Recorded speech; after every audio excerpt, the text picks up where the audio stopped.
Really quick, everybody, if you don't want to watch the entire video and get straight into a specific topic, because we're going to be talking about different things on this video, please just check the pinned comment or check the little red bar down below you. Again, this entire video will be timestamped, so I would appreciate you watching whatever part that you would like to. And if you're sticking around, welcome back to another video, everybody. Welcome back to another Let's Talk Clen. Last time, I asked you guys to go in the Discord, which you can join, by the way. Check the link in the description down below if you'd like to join the Discord, and give me some topics for this video, and we got some really interesting ones today. And also, if you're wondering, like, my voice is a little bit lower than usual because I just played the brand new Fortnite season. It's 6:30 in the morning and a lot of people are sleeping, so I'm trying not to be like, I'm enthusiastic, I'm awake and everything, but like I'm trying to like keep the volume down a little bit, you know what I mean there? With that being said, let's get into the first topic for today. Do you think imposters will kill Among Us if it hasn't already? So the big thing about imposters, I've talked about imposters before, and I talked about how much better it is than Among Us. If you don't know what imposters is, it's the Fortnite game mode that's just like Among Us, but they've improved upon it in like so many different ways. So the game itself, if it was just out as a separate game from Among Us, I could see it very well killing Among Us.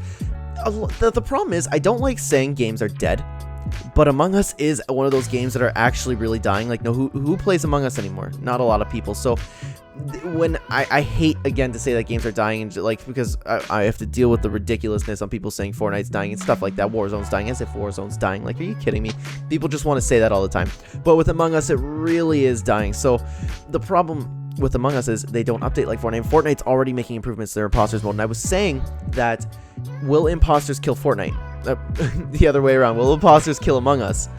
The thing was, Fortnite released imposters as a limited time mode, and they had surveys and stuff, and they were talking about whether they'd maybe, like, would the player base like it if we made this a permanent game mode, which it very well could be a permanent game mode, especially if you could update it on the map. That would be something really special if they kept updating the map. So I think we will really have to wait and see. As it is right now, I think it actually could kill Among Us. But what was the question again? Do you think imposters will kill Among Us? I didn't remember if it was like, did it already kill Among Us? If they leave it, and I'm very pleasantly surprised to see that it was still on the screen when I'm playing the new season right now. I was very pleasantly surprised to still see Among Us there, or imposters there. If they keep it as not an LTM and a permanent part of Fortnite, yes, I absolutely do think people will play this. But you will always have that group of people who refuse to play Fortnite and they'll play anything else. But Among Us is kind of getting to that level, if that makes sense. You know, they shot up in popularity and then people start hating on it. It's kind of how stuff works. So I don't think yet that imposters has killed Among Us, but I do think the potential is very well there. And with that being said, guys, let's move on to the next topic. Did you hear we were supposed to get a direct last week, but it was pushed for Sony? So this comment was posted a little bit ago because I've been making videos in bulks here, but I did hear a little bit about that. I wasn't really paying attention, so I don't know if you are talking about the Nintendo Direct Mini that we got, and people were really upset about that past Direct, because you could just check the like and dislike ratio. Nobody seems to like these Nintendo Direct Mini partner showcases, and I sincerely apologize if this isn't what you want me to talk about here. This is just what I'm kind of getting, because Sony had that little presentation too with like their updates and stuff, and again, people weren't really clear because we want to know, hey, when are we going to be able to pre-order this game? And then it was still very unclear. Everything just seems to be a mess. Do you remember the good old days when Nintendo Directs were just dropped on us and we're like, oh my god, Nintendo Direct, and you saw all this fantastic stuff, and now we're waking up and kind of seeing these like partner showcases here. And you know what, I hate to like crap on stuff because people might like it, but I just miss the big Nintendo Directs with all these awesome reveals. And now we're just seeing like all these little things, and I keep scrolling, and I keep, nothing against people who do care about it, but I'm like, yeah, I don't care, and I'm just fast forwarding through the whole thing. I don't even watch the mini showcases live. Like the Nintendo Directs, I will absolutely get hyped for and watch live, but when's the last time? Man, it has been so long since we got regular Nintendo Directs. It's crazy. It's absolutely crazy. And for Sony just doing what they're doing here, it's not looking too good. It's really not looking too good. So honestly, I apologize if that's not what you wanted me to talk about, because let me know in the comments if you wanted me to expand a little bit more. Perhaps for the next Let's Talk Clen here, I will expand on it a little bit more. And this one knows me so well. I'm guessing the next video will be out after this season. So thoughts on the event, and we will get to the second part after. So thoughts on the event. I made a whole video talking about the event, so I won't like dive too deep into it, but the biggest thing for me is I love the storyline events. It's absolutely fantastic. I loved everything about that event. I loved exploring the mothership. I love the dialogue with Dr. Sloan. This event was not what I expected. I expected to see Kevin. I don't know. I expected to see Kevin the season we're in right now, but I didn't expect to see all those Kevins. And the big thing, like, there was a big surprise. Sloan betraying us wasn't the surprise. Kevin spawning was the huge surprise, and having all these crazy cubes everywhere. I love when events have a big surprise like that, and that's my one criticism of the Ariana Grande event, because That's not what we got there. We didn't get a surprise. It was like a concert, and it was good. It was good, don't get me wrong. It was a very good event. But like I talk about with the Travis Scott event often, it was that big thing that hit that nobody expected that made the event that great. And just running around with my friends trying to figure out where to go, the visuals were on it was amazing. It was amazing. I loved the event, everything about it, but I'm making a whole nother video on it. I'm not too sure which one's dropping first. I made them both kind of at the same time here, so I won't expand too much on it. Thank you very much for your interest, though. And thoughts on the new season. Now, as the time I'm recording this video, I played about 5 games, so I will say, I don't like the Battle Pass layout. That's just me, though. I don't like the whole Battle Stars thing. I like the old OG, and that's probably like, you know, old Fortnite was better. I'm not like that. The old Battle Pass system really was better, but for the new season gameplay, so far, I enjoy it. But I'm a little bit skeptical because last season, when the thing is, last season was my favorite season of all time. So I'm going into this season here and going, oh man, I'm going to miss that loot pool. I'm going to miss the UFOs. At the same time, I'm really excited for what's to come. The loot pool is fantastic. I love the charged shotgun. I love that we have the lever, the charge, and the pump. I think that's a fantastic shotgun meta. I'm pleasantly surprised to see the recon scanner, the railgun guns like that here. I love the Fortnite theme. I love Halloween. I love the zombies. I'm so excited for the Fortnite event to see what they're going to do. Shadowstone's returning. Slipstream's a little bit nostalgic. I was really like, what's it called? Worried when I saw the Slipstreams in the trailer because the trailer was cool too. I was like, oh my god, what's going on? And like the mothership crashing down. I do wish that there were more app changes, but I'll get to that in just a second. But what I was saying is I was a little bit worried when I first saw the Slipstreams in the trailer because back in Season 9, unpopular opinion, but I didn't really like Season 9 that much. I love everything Fortnite does, but it's very hard to annoy me with something with Fortnite does, you know what I mean? So what did annoy me is when Slipstreams were all over the Fortnite map, there were third parties every single time you fought, and I feel like every time I fought somebody and you had to get a win, unless you were amazing in the game, the only way to win was to avoid people the entire game, and I didn't necessarily love that, but at the same time, I still had fun with the season. The event was fantastic. The whole season was great. So the point is, I was worried when I first saw Slipstreams, but I was very pleasantly surprised to see that the Slipstreams were only the UFO parts, and it makes for a fantastic little landmark there. The reboot vans being everywhere is something that I'm not used to yet, but it's very interesting. I think I ignored grabbing someone's card one time. I'm not too sure, but also, moving on, the Battle Pass is fantastic. I love the Battle Pass. I didn't actually really like the Battle Pass last season. It was all about gameplay for me, but what I was saying earlier about the map changes, I do wish there was more map changes, but I understand why we're not getting the map changes. I really do feel like Epic is trying to please us, because think about last season, or last chapter. How many times every single seasonal update we've had, especially in Season X, which I guess Season X you can make an argument. But think about all the other seasons. The biomes. Nobody liked them. Everyone complained. Everyone complained how cluttered and disgusting the map looked. Everybody complained. And this is just another example where there's absolutely no pleasing the community, because I personally love the map changes. And I'm not just saying that as somebody who's blinded by nostalgia just thinking the old chapter was better. It's not. Last season was my favorite season I've ever played. But I wonder if Epic, because they plan these things years in ahead. I wonder if this is what Epic was trying to do, if that makes sense. They were trying to please us by not giving us a ton of map changes. But I will say, last season we had incredible updates, so I will wait to judge, because Fortnite is still coming. There's still updates that could happen. The season's coming through December. I'm sure they have stuff planned. If you remember, we've had seasonal updates where there were absolutely no map changes, and then throughout the season, we did get map changes. So I'm going to wait to judge, but so far, it's Fortnite. I love Fortnite. I have a lot of fun. It's a new season, new loot pool. I had a lot of fun playing, don't get me wrong. My first impressions of the season, very positive, but so far, I did like last season better. But again, I'm very biased because last season was my favorite season in Fortnite. So I'd love to know what you guys think. I know a lot of people are thinking negatively about it right now, which totally fair, but I would give it a couple weeks to judge. So this next one's very interesting here because I want to just touch on the message here. I watched Omni's new video, and since you watch his content, I would like to hear your thoughts on a couple things he talked about. Sorry, I don't know if you like to talk about the same things, but I really do like what you both have to say, which I really appreciate that, by the way. So someone else wrote that I'm sure you wouldn't like copying, which is true. Like, here's the thing. I really like the topics that you gave me, so it just don't make it a regular thing because I don't want to.